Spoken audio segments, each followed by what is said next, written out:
Pirezidaantiin Biraazil adillaa Gaazaa duguggaa sanyii Yahudoota irratti gaheetti fakkeessuun Israa'el dheekkamsiise.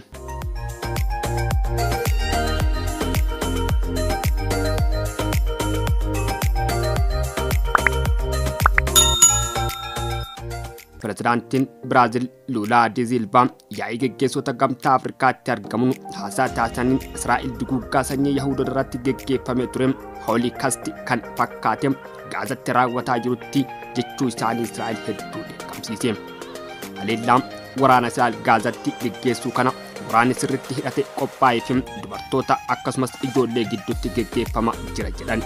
Israa'el ammoo lolli Hamaas balleessuuf geggeessuuf duguggaa Naaziin Jaarman Yahudoota irratti raawwateen wal fakkeessuun badii Yahudoota irra gahaa ture gadi xiqqeessu jechuun Lula da Silva qofatte.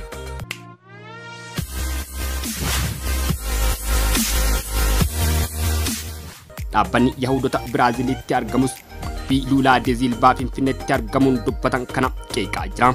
Yaa'ii dureewwan biyyoota gamtaa Afrikaatti kan affeeraman Lula da Silva wanti sulula Gaazaatti uummata Filisxeem irratti ta'aa jiru taatee seenaa keessatti waan dorgommii hin qabnedha. Dhugaan isaa yeroo Hitler Yahudoota ajjeesuu murteessuun tokkuma. Waraana loltoota gidduutti geggeeffamuu miti. Waraana sirriitti qophaa'ee fi dubartoota akkasumas ijoollee gidduutti geggeeffamuudha jechuun ibsani.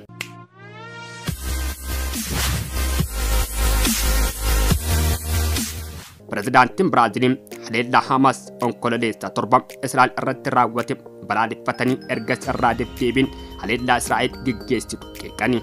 Haleellaa Israa'el Gaazatti geggeessituun hanga amma namoonni 28,800 ajjeefamuu ministeerri fayyaa Gaazaa beeksise.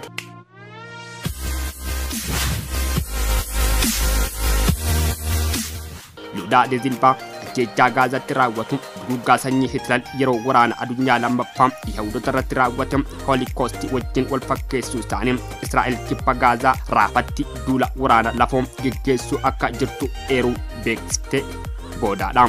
Muummeen ministeera Israa'el Benyamin Netanyahuun kibba Gaazaa bakka uummanni miliyoona 1.5 jiraatanitti duula lafoo bobbaasuun akka jiran beeksisanii.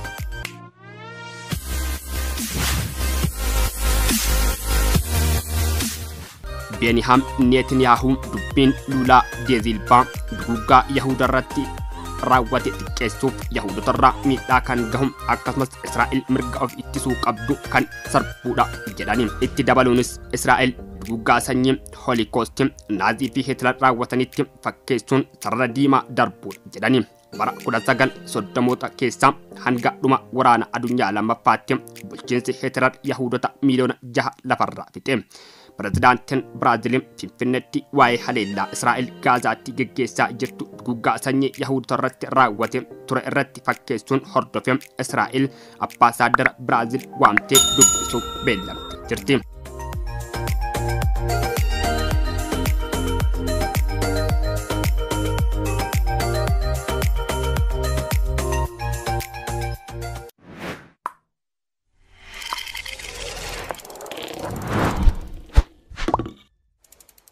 Kabajamtoota hordoftoota keenya sagantaan har'aam qindeeffanne kana fakkaata. Warroonni yuutuubicha keenyaaf haaraa ta'an ammoo subscribe, like, share gochuu hin dagatinaa. Sagantaa biraatiin hanga walitti deebinutti horaa bulaa deebanaa.